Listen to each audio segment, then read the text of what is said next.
আসসালামু আলাইকুম প্রিয় দর্শক, welcome back to channel Akhtar cooking house. আজ আপনাদের সাথে লেবুর শরবত ও মাল্টা জুস তৈরি করে শেয়ার করব। তো নতুন নতুন রেসিপি পেতে আমার চ্যানেলটি সাবস্ক্রাইব করুন এবং ভিডিওটি শেষ পর্যন্ত দেখুন। তো এখানে আমি 4টা মতন মাল্টা নিয়েছি। তো মাল্টাগুলো আমি ছোট পিস করে কেটে নেব। অবশ্য আপনাদের ভালো লাগবে এ ধরনের জুস আপনারা তৈরি করে ইফতারি করতে পারেন। প্রাণ ঠান্ডা করার মতন জুস অবশ্য আপনাদের ভালো লাগবে এবং আমার ভিডিওটি অবশ্যই আপনাদের ফ্রেন্ডের কাছে শেয়ার করবেন। আমার নতুন চ্যানেল, অবশ্যই আপনারা আমার সাহায্য করবেন।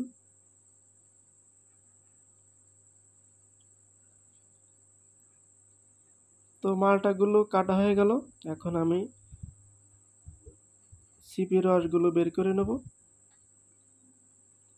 তো এখানে 1 লিটার পানি আছে এবং আমি 200 গ্রাম চিনি দিয়ে দিলাম। তো আপনারা যতটুক মিষ্টি খেতে পছন্দ করেন ততটুক চিনি দিয়ে দিবেন।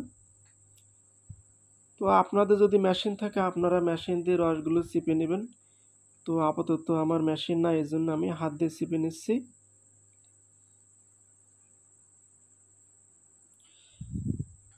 দেখতে পাচ্ছেন অসাধারণ একটি কালার চলে এসেছে।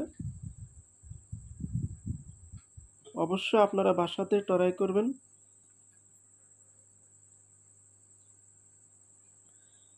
তো রসগুলো চিপে নিয়েছি, এখন আমি পরিবেশন করব। প্রিয় দর্শক, তৈরি হয়ে গেল মাল্টা জুস।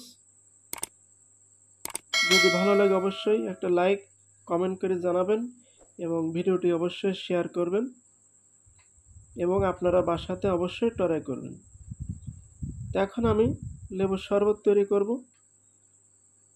তো এখানে আমি 4টা লেবু নিয়েছি, আমি এখন ছোট পিস করে কেটে নিচ্ছি।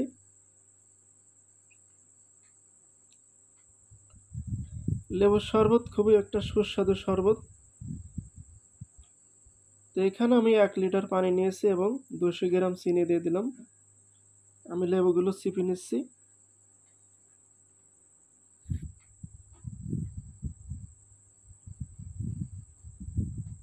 আপনারা অবশ্যই বাসাতে ট্রাই করবেন। তো সারাদিন রোজা রাখেন, শরীরটা গরম হয়ে থাকে, তো আপনারা মাল্টা জুস অথবা লেবুর শরবত তৈরি করে ইফতারি করতে পারেন। অবশ্যই প্রাণটা ঠান্ডা হয়ে যাবে।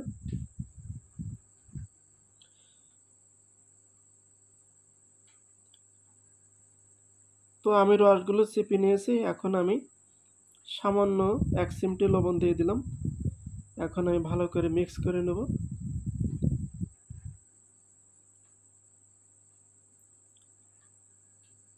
তো প্রিয় দর্শক, তৈরি হয়ে গেল লেবুর শরবত। তো আজকে ছিল এই রেসিপি। তো রেসিপি যদি ভালো লাগে অবশ্যই কমেন্ট করে জানাবেন এবং বেশি বেশি শেয়ার করবেন। আজকে মতন এখানে বিদায়। আসসালামু আলাইকুম, আল্লাহ হাফেজ।